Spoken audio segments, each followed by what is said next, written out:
حينما حل البلاء جئت إليك ذليلا أناجي، من لي غيرك ربي يسمع مني شكواي؟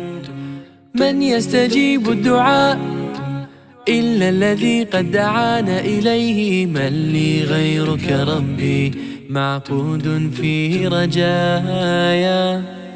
لا تعاملني بذنبي يا جواد يا كريم، إنني عبد ضعيف حظه لا يستقيم.